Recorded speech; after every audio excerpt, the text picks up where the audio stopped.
بسم اللہ الرحمن الرحیم۔ السلام علیکم ویورز، میں ہوں مومنہ۔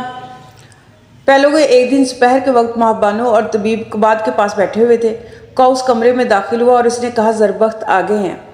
قباد کے مرجھائے ہوئے چہرے پر اچانک زندگی کے آثار نمودار ہوئے اور وہ کروٹ بدل کر دروازے کی طرف دیکھنے لگا۔ ماں بانو کرسی سے اٹھی اور بھاگتے ہوئے باہر نکل گئی۔ تھوڑی دیر بعد وہ اپنے بھائی کے ساتھ کمرے میں داخل ہوئی۔ زربخت ذرہ بکتر میں ملبوس تھا اور اس کے سر پر خود چمک رہا تھا۔ قباد نے بستر پر لیٹے لیٹے اپنے ہاتھ پھیلا دیے۔ زربخت نے جلدی سے اپنا خود اتار کر کاؤس کے ہاتھوں میں تھما دیا اور بوڑھے باپ کے قریب بیٹھتے ہوئے اپنا سر اس کے سینے پر رکھ دیا۔ ابا جان، آپ کی طبیعت کیسی ہے؟ قباد نے اس کی پیشانی اور گالوں پر بوسہ دیتے ہوئے کہا۔ میں بالکل ٹھیک ہوں بیٹا۔ زربخت بستر سے اٹھ کر کرسی پر بیٹھتے ہوئے طبیب کی طرف متوجہ ہوا۔ میں آپ کا شکر گزار ہوں، طبیب نے جواب دیا۔ یہ میرا فرض تھا۔ مجھے صرف اس بات کا افسوس ہے کہ مجھے چند ماہ قبل یہاں پہنچنے کا حکم نہیں ملا، ورنہ انہیں اس قدر تکلیف نہ ہوتی۔ قباد نے کہا، مجھے ایسا معلوم ہوتا ہے کہ تم کسی مہم پر جا رہے ہو۔ ابا جان، مجھے افسوس ہے کہ میں زیادہ دیر نہیں یہاں ٹھہر سکتا۔ مسلمان حفیر کی طرف بڑھ رہے ہیں اور ہمارا لشکر آگے جا چکا ہے۔ قباد اچانک اٹھ کر بیٹھ گیا اور اس نے کہا، اگر تم دشمن کا سامنا کرنے جا رہے تھے تو تمہیں لشکر کا ساتھ چھوڑ کر یہاں نہیں آنا چاہیے تھا۔ ابا جان، آپ میری فکر نہ کریں، میں شام سے پہلے اپنے ساتھیوں سے جا ملوں گا۔ طبیب نے سوال کیا، لیکن آپ تو مدائن میں تھے؟ زربخت نے جواب دیا، جی ہاں، میں وہیں سے آ رہا ہوں۔ مجھے 1000 سواروں کی کمان مل چکی ہے۔ قباد نے پوچھا، کیا مدائن سے صرف 1000 سوار بھیجے گئے ہیں؟ نہیں ابا جان، باقی لشکر ہمارے پیچھے آ رہا ہے۔ ہرمز کا حوصلہ قائم رکھنے کے لیے مجھے ہرول کے ساتھ یلغار کرنے کا حکم ملا تھا۔ مجھے یہ امید نہ تھی کہ مجھے اتنی جلدی کوئی اہم ذمہ داری سونپی جائے گی، لیکن فریبرز نے اس دفعہ بھی میری مدد اور سپہ سالار ان کی بات رد نہ کر سکے۔ فریبرز یہ کہتے تھے کہ میدان جنگ میں شہرت حاصل کرنے کے بعد تمہارے لیے ترقی کے راستے کھل جائیں گے۔ قباد نے کہا، جب میں نے تمہیں تعارفی خط دے کر فریبرز کے پاس بھیجا تھا تو میرے دل میں یہ خدشہ تھا کہ وہ مجھے بھول چکا ہوگا، لیکن وہ ایک اچھا دوست ہے۔ کاش کسی دن تم اس کے احسانات کا بدلہ چکا سکو۔ دیکھو بیٹا، اگر اس نے تمہاری سفارش کی ہے تو تمہیں یہ ثابت کرنا ہے کہ تم اس کی بلند ترین توقعات پر پورے اترتے ہو۔ زربخت نے جواب دیا، ابا جان، میں انہیں مایوس نہیں کروں گا، لیکن مجھے ایسا نظر آتا ہے کہ عراق کی جنگ مدائن کا لشکر پہنچنے سے پہلے ختم ہو جائے گی۔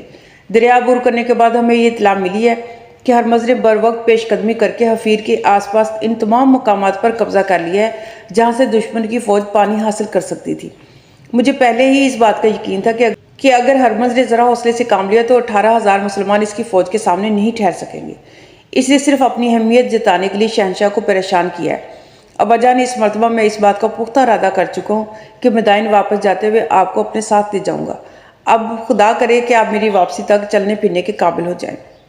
طبیب نے کہا، ابھی انہیں کئی دن آرام کرنے کی ضرورت ہے، لیکن مجھے امید ہے کہ جب آپ فتح کے بعد واپس آئیں گے تو آپ کو چند ہفتے گھر میں رہنے کی اجازت مل جائے گی۔ اگر ضرورت پڑی تو میں آپ کے سپہ سالار کو لکھوں گا اور مجھے یقین ہے کہ وہ میری درخواست رد نہیں کریں گے۔ قباد نے دوبارہ تکیے پر سر رکھتے ہوئے پوچھا، اس لڑکے کا کیا حال ہے؟ سہیل بالکل ٹھیک ہے، وہ فوجی مکتب میں کافی مشہور ہو چکا ہے اور اس کے استاد اس کی ذہانت کی بہت تعریف کرتے ہیں۔ مکتب میں اس کا کوئی ہم عمر تیغ زنی اور تیر اندازی میں اس کا مقابلہ نہیں کر سکتا۔ وہ اس مہم میں میرا ساتھ دینے پر مصر تھا اور اگر اس کی عمر صرف 3 سال زیادہ ہوتی تو میں یقیناً اسے اپنے ساتھ لے آتا۔ قباد نے کہا، اس کا بھائی یہاں آیا تھا۔ کب؟ کوئی 10 دن قبل۔ اب وہ کہاں ہے؟ مجھے معلوم، میں دعا کھا کر سو گیا تھا، وہ مجھے مل کر نہیں گیا۔ اگر وہ یہاں ہوتا تو میں اسے اپنی فوج میں شامل کر لیتا، اور اب شاید ہرمز بھی اس کا حسب و نسب پوچھنے کی ضرورت محسوس نہ کرتا۔ وہ اپنے بھائی کی تلاش میں مدائن گیا ہوگا۔ ماں بانو بولی، نہیں، وہ مدائن نہیں گیا۔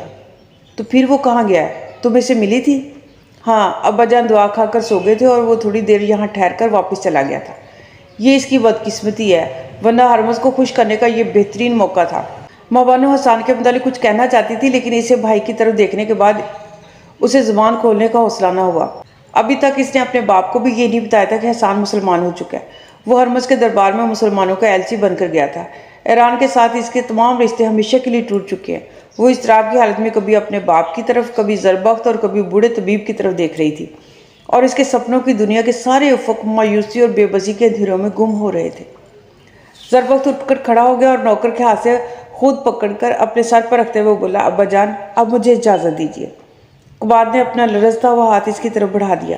نحیف آواز میں کہا، جاؤ بیٹا، یہ تمہارا پہلا امتحان ہے اور میں تم سے یہ توقع رکھتا ہوں کہ تم مجھے ہرمز کے سامنے شرمسار نہیں کرو گے۔ زربخت نے مصافحہ کرنے کے بعد جھجک کر ان کے ہاتھ کو بوسہ دیا اور کہا ابا جان میں آپ کو ہرمز کے سامنے شرمسار نہیں کروں گا بلکہ اس کی نسبت مر جانا آسان سمجھوں گا۔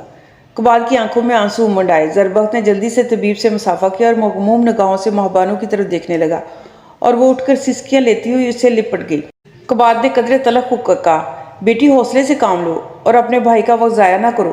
وہ ایک طرف ہٹ گئی لیکن جب زربخت دروازے کی طرف بڑھا تو اس نے اس کا ہاتھ پکڑتے ہوئے کہا بھائی جان میں ڈیوڑی تک آپ کے ساتھ چلوں گی۔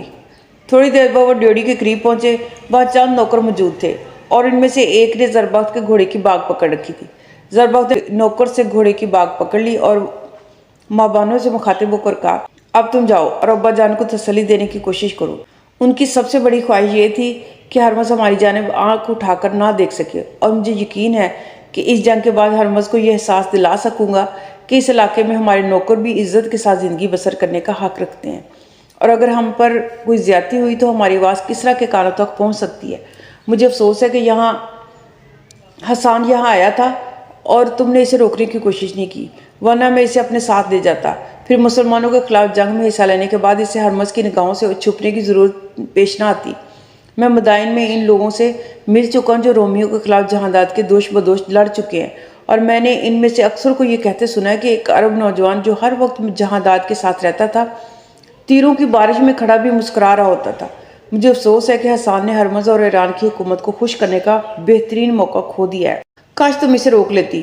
مجھے یقین ہے کہ اگر وہ اس وقت یہاں ہوتا تو ایک ثانیہ توقع کے بغیر میرے ساتھ چل پڑتا۔ نہیں بھائی جان، وہ آپ کا ساتھ دینے کے بجائے آپ کا راستہ روک کر کھڑا ہو جاتا۔ کون، حسان؟ ہاں، اور مجھے یقین ہے کہ اس کی باتیں سننے کے بعد شاید آپ مسلمانوں کے خلاف جنگ کے نتائج کے متعلق اس قدر پر امید نہ ہوتے۔ زربخت نے جواب دیا اگر وہ مسلمانوں کی قوت سے مرعوب کرنے کی کوشش کرتا تو میں اس کی زبان نوچ لیتا۔ وہ بحرین گیا تھا اور میرا خیال ہے کہ وہاں اسے ان مٹھی بھر مسلمانوں کی کارگزاری کی اطلاعات نے متاثر کیا ہوگا جو ہماری سرحدوں پر حملے کیا کرتے تھے، لیکن اگر وہ ہمیں مرعوب کرنے یا بزدلی کا راستہ دکھانے آیا تھا تو تم نے اطمینان سے اس کی باتیں سنی ہیں تو اچھا نہیں کیا۔ بھائی جان وہ آپ کا دشمن نہیں تھا۔ میں اس کی باتوں سے اتنا ضرور سمجھ سکتی ہوں کہ عرب اور ایران کی جنگ کے متعلق اس کے خیالات خواہ کچھ ہوں وہ یہ گوارا نہیں کرے گا کہ جہانداد کے بھائی کو ایک ہلکی سی خراش بھی آئے۔ مجھے اس کی ہمدردی کی ضرورت نہیں اور میں حیران ہوں کہ مسلمانوں کا طرفدار بن کر اسے ہمارے گھر میں قدم رکھنے کی جرت کیسے ہوئی۔ ماں بانو نے جواب دیا بھائی جان شاید آپ کو اس بات کا علم نہیں کہ وہ ایک غیر معمولی جرت کا مظاہرہ کرنے کے بعد یہاں آیا تھا۔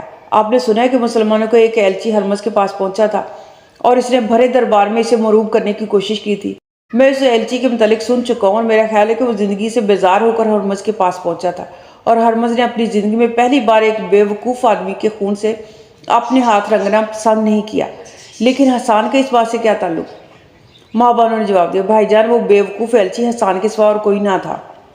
زربخت کچھ دیر سکتے کے عالم میں ماں بانو کی طرف دیکھتا رہا۔ بالآخر اس نے کہا تم نے ابا جان کو یہ بتایا تھا کہ وہ مسلمانوں کے لشکر میں شامل ہو چکا ہے؟ نہیں، مجھے ڈر تھا کہ انہیں اس بات کا صدمہ ہوگا۔ میں نے انہیں صرف یہ بتایا تھا کہ وہ سہیل کا پتہ کرنے کے لیے یہاں پہنچا تھا۔ کاش تم مجھے بھی ان باتوں سے بے خبر رکھتی۔ اب مجھے دیر ہو رہی ہے۔ زربخت یہ کہہ کر گھوڑے پر سوار ہو گیا۔ ماں بانو نے جلدی سے آگے بڑھ کر گھوڑے کی باگ پکڑی اور آبدیدہ ہو کر بولی ٹھہریے بھائی جان۔ زربخت کچھ دیر اضطراب کے عالم میں اس کی طرف دیکھتا رہا، پھر اس نے کہا بولو کیا کہنا چاہتی ہو؟ کچھ نہیں بھائی جان، کچھ نہیں۔ ماں بانو نے یہ کہہ کر گھوڑے کی باگ چھوڑ دی۔ وہ بہت کچھ کہنا چاہتی تھی لیکن کہہ نہیں پا رہی تھی۔ طلوع سحر کے ساتھ حفیر کے میدان میں اسلام اور مجوسیت کے علمبردار ایک دوسرے کے سامنے کھڑے تھے۔ خالد بن ولید رضی اللہ تعالیٰ عنہ کے لشکر کی تعداد صرف 18,000 تھی اور اس کے مقابلے میں ہرمز کی فوج 2.5 گنا زیادہ تھی۔ ایک طرف ظاہری اسباب کی فراوانی اور دوسری طرف اللہ کی نصرت پر بھروسہ۔ مدائن سے آنے والی فوج کا ہر رجل ہرمز کے لشکر میں شامل ہو چکا تھا اور اسے یہ اطلاع مل چکی تھی کہ 20,000 مزید سپاہی اس کی مدد کے لیے روانہ ہو چکے ہیں، لیکن اس نے خالد بن ولید رضی اللہ تعالیٰ عنہ کے لشکر کی تعداد معلوم کرنے کے بعد پیش قدمی کر دی اور حفیر کے علاقے میں پانی کے تمام چشموں پر قبضہ کر لیا۔ اس کے سپاہی بہترین ہتھیاروں سے مسلح تھے اور ان کی جوش و خروش کا یہ عالم تھا کہ 1200 ایرانی آہنی زنجیروں کے ساتھ ایک دوسرے کے ساتھ منسلک ہو کر آئے تھے۔ ہرمز جس دیو پیکر ہاتھی پر سوار ہو کر آیا وہ سونے اور چاندی کی زنجیروں سے آراستہ تھا اور اس کے گلے میں ایک بہت بڑی گھنٹی لٹک رہی تھی۔ جب دونوں افواج کی اگلی صفوں کے درمیان کوئی 200 گز کا فاصلہ رہ گیا تو ایرانی لشکر سے ایک تیز رفتار سوار نمودار ہوا اور اس نے اپنے دونوں ہاتھ اٹھا کر بلند آواز میں کہا، میں خالد بن ولید رضی اللہ تعالیٰ عنہ سے بات کرنا چاہتا ہوں۔ خالد بن ولید رضی اللہ تعالیٰ عنہ اپنے گھوڑے کو ایڑ لگا کر آگے بڑھے اور اس نے کہا، میں خالد بن ولید ہوں۔ سوار نے کہا، میرے آقا تمہیں مقابلے کی دعوت دیتے ہیں، میں تیار ہوں۔ سوار واپس چلا گیا۔ خالد بن ولید رضی اللہ تعالیٰ عنہ آگے بڑھے اور میدان کے درمیان گھوڑا روک کر ہرمز کا انتظار کرنے لگے۔ اچانک قعقاع بن عمرو جو مسلمانوں کے لشکر کے بائیں بازو کی کمان کر رہا تھا، اپنا گھوڑا بگاتا ہوا خالد بن ولید رضی اللہ تعالیٰ عنہ کے قریب پہنچا اور اس نے کہا، ہرمز جیسا ظالم اور مغرور آدمی بہادر نہیں ہو سکتا، مجھے یقین ہے یہ کوئی سازش ہے، اس لیے آپ محتاط رہیں۔ خالد بن ولید رضی اللہ تعالیٰ عنہ نے اطمینان سے جواب دیا، مجھے معلوم ہے، تم واپس جاؤ اور میری فکر نہ کرو۔ قعقاع بن عمرو واپس چلا گیا۔ پھر ایرانی لشکر سے ہرمز کا ہاتھی نمودار ہوا، لیکن خالد بن ولید رضی اللہ تعالیٰ عنہ سے 50 قدم دور رک گیا۔ اس کے بعد اس نے اپنی بیش قیمت قبا اتار کر اماری میں رکھ دی اور ہاتھی سے کود پڑا۔ دھوپ میں اس کا بختر چمک رہا تھا اور دیکھنے والوں کے لیے شبہات دور ہو چکے تھے کہ وہ محض لاف زنی سے کام لے رہا ہے، لیکن قعقاع بن عمرو کی عقابی نگاہیں ہرمز کے بجائے ایرانی سپاہ کی حرکات و سکنات کا جائزہ لے رہی تھی، اور ہرمز تلوار ہاتھ میں پکڑے آگے بڑھا۔ خالد بن ولید رضی اللہ تعالیٰ عنہ نے اپنے گھوڑے سے چھلانگ لگائی اور نیزہ زمین میں گاڑ دیا، پھر تلوار نکالی اور اطمینان سے ہرمز کی طرف چل پڑا۔ جب ان کے درمیان 20 قدم کا فاصلہ رہ گیا تو ہرمز نے مڑ کر اپنے لشکر کی طرف دیکھا۔ اس کے بعد خالد بن ولید رضی اللہ تعالیٰ عنہ کی طرف چند قدم اٹھانے کے بعد اچانک رک گیا۔ خالد بن ولید رضی اللہ تعالیٰ عنہ اس کی نسبت اپنے لشکر سے زیادہ دور آ چکے تھے، تاہم انہوں نے رکنا گوارا نہ کیا۔ جب ان کی تلواریں آپس میں ٹکرانے والی تھیں، ایرانی سواروں کا ایک دستہ پوری رفتار سے آگے بڑھا اور ہرمز خالد بن ولید رضی اللہ تعالیٰ عنہ کا مقابلہ کرنے کے بجائے پیچھے ہٹنے لگا۔ اس کے ساتھ ہی قعقاع بن عمرو نے اپنے گھوڑے کو ایڑ لگائی اور اس کے پیچھے چند جان باز جنہیں اس نے پہلے ہی خبردار کر رکھا تھا میدان میں نکل آئے۔ ہرمز کو یہ یقین تھا کہ خالد بن ولید رضی اللہ تعالیٰ عنہ اپنے ساتھیوں کی نسبت ایرانی سواروں کو زیادہ قریب دیکھ کر بھاگنے کی ناکام کوشش میں مارا جائے گا اور مسلمان بادل ہو کر میدان سے بھاگ نکلیں گے، لیکن خالد بن ولید رضی اللہ تعالیٰ عنہ کی جنگی بصیرت کے سامنے اس کی سازش بچوں کے کھیل سے زیادہ نہ تھی۔ اسلام کے شیر نے میدان میں قدم رکھتے ہی وہ تمام راستے دیکھ لیے تھے جہاں اللہ کی نصرت اس کا انتظار کر رہی تھی۔ اس نے اللہ اکبر کا نعرہ بلند کیا اور آنکھ جھپکنے میں ہرمز کے سر پر جا پہنچا۔ ہرمز نے بھاگنے کی کوشش کی، لیکن خوف نے اس کے پاؤں جکڑ لیے۔ اللہ کے سپاہی کی تلوار بلند ہوئی اور پلک جھپکتے میں ہرمز کی لاش خاک اور خون میں تڑپ رہی تھی۔ پھر اچانک ایک سوار نے جو سب سے آگے تھا خالد بن ولید رضی اللہ تعالیٰ عنہ پر حملہ کر دیا، لیکن خالد بن ولید رضی اللہ تعالیٰ عنہ کی تلوار اس کے نیزے سے ٹکرائی اور نیزے کا اگلا حصہ کٹ کر چند قدم دور جا گرا۔ باقی سوار ایک ثانیے کے لیے ٹھٹک کر رہ گئے۔ پھر انہوں نے خالد بن ولید رضی اللہ تعالیٰ عنہ کے گرد گھیرا ڈالنے کی کوشش کی، لیکن اتنی دیر میں قعقاع بن عمرو اور اس کے ساتھی پہنچ گئے اور انہوں نے ایک ہی حملے میں 8-10 آدمیوں کو ڈھیر کر دیا۔ ایک تمیمی نوجوان نے خالد بن ولید رضی اللہ تعالیٰ عنہ کے قریب پہنچ کر اپنا گھوڑا پیش کیا اور تلوار سے ہرمز کا سر کاٹ کر نیزے پر چڑھا لیا۔ اتنی دیر میں ایران کی پوری فوج حرکت میں آ چکی تھی اور لشکر اسلام کا سپہ سالار گھوڑے پر سوار ہو کر کبھی قلب لشکر اور کبھی میمنہ اور کبھی میسرہ کے سالاروں کو ہدایت دے رہا تھا۔ ایرانی سوار پہ در پہ مسلمانوں کے قلب پر حملے کر رہے تھے۔ ان کا ایک دستہ تیروں کی بارش میں بھاری نقصان اٹھانے کے بعد واپس مڑتا اور اس کی جگہ دوسرا دستہ آگے آ جاتا۔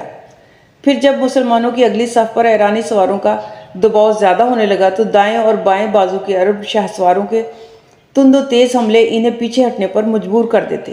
ہرمز کی موت کے باوجود ایرانی سردار اپنے لشکر کی تعداد کے بلبوتے پر فتح کے متعلق پر امید تھے اور وہ شدید نقصانات کے باوجود آگے بڑھ بڑھ کر حملے کر رہے تھے۔ قریباً ایک سال بعد مسلمان صرف اپنی مدافعت پر اکتفا کرتے رہے۔